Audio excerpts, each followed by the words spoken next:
Good morning and welcome to Wholesome Roots. Today we have another edition of Foraging Friday. Today's edition of Foraging Friday we are spotlighting elderberry or sambucas. This right here behind me is an elderberry bush. This is a young one. Some things to look for when identifying elderberry is to look at the stem. Elderberry is a woody shrub, and by woody I mean that it develops a bark. You see here on this elderberry bark the bumps that are quirky bumps along the smooth brown bark. On the young new growth of elderberry, you see that the stem is still light colored and those bumps are white spots. So as it matures, the stem begins to change color into a brown woody stem.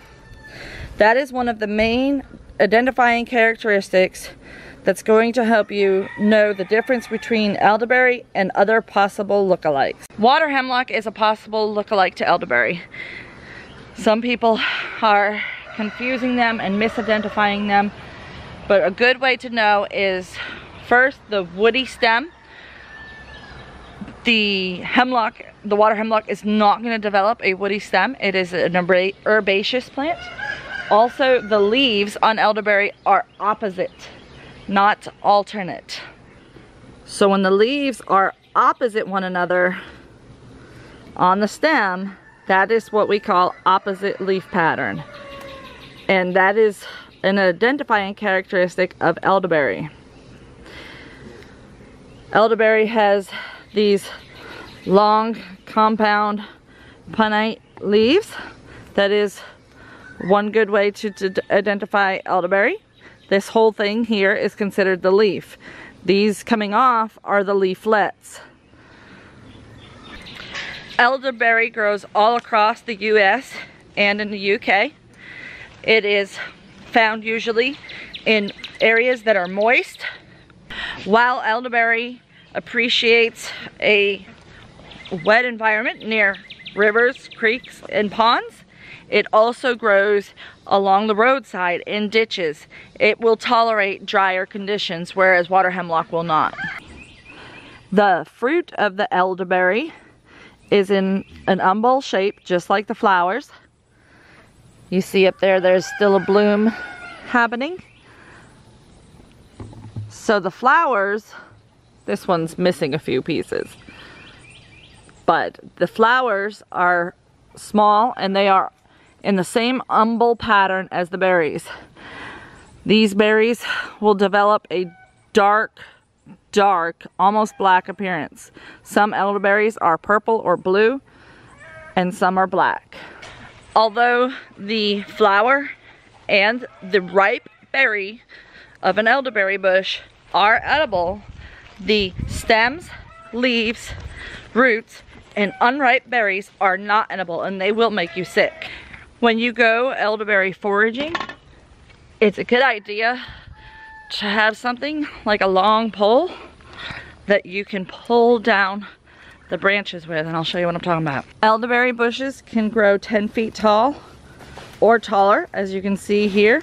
Typically they grow to 10 feet tall, so there can be some difficulty harvesting the blooms or the berries. So if you bring something with you that you can reach up to pull the branch down where you can reach it.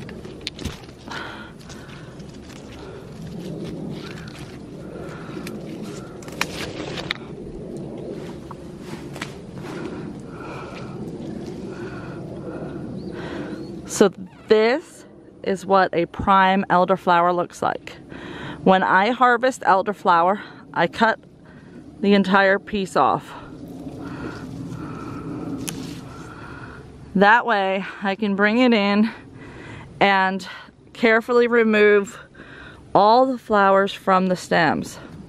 So I'm gonna go in and remove every bloom from the stems, and I can sprinkle those on the salad and eat them raw, or I can dip them into batter and fry them as a fritter, or I can make a wonderful simple syrup of elderflower.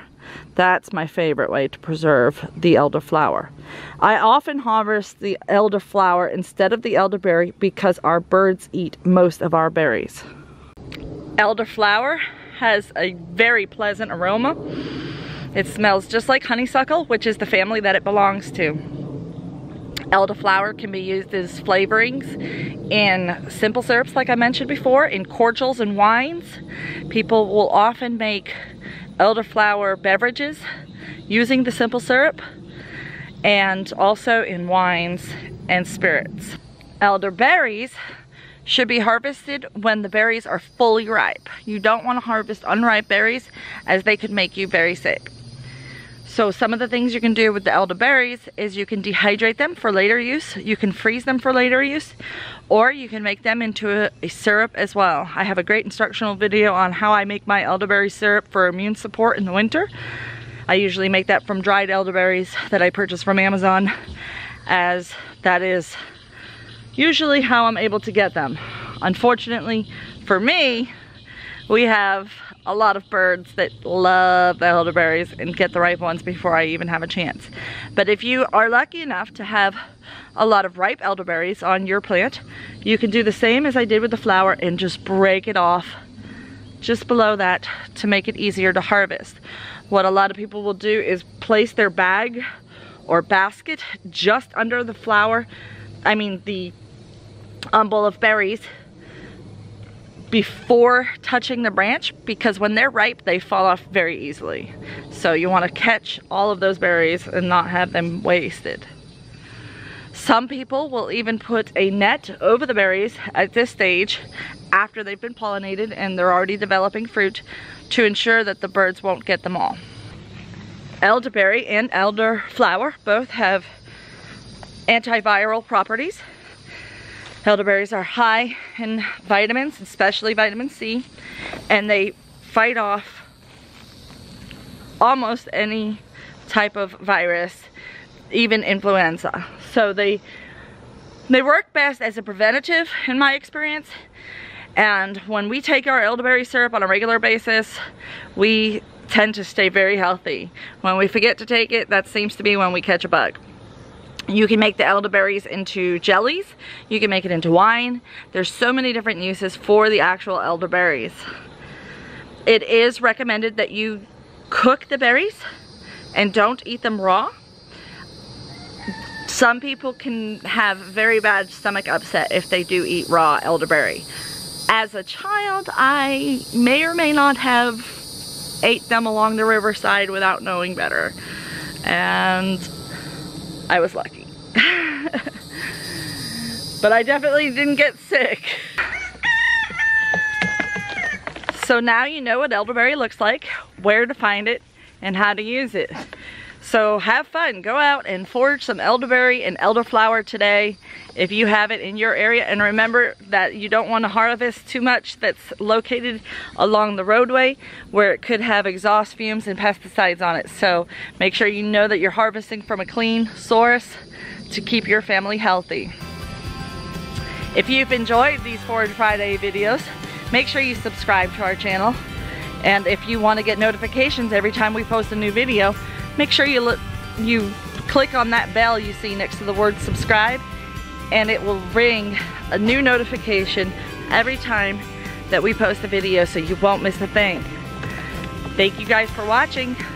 Check us out on Facebook, Instagram, and Patreon, and we will see you next time on Wholesome Roots.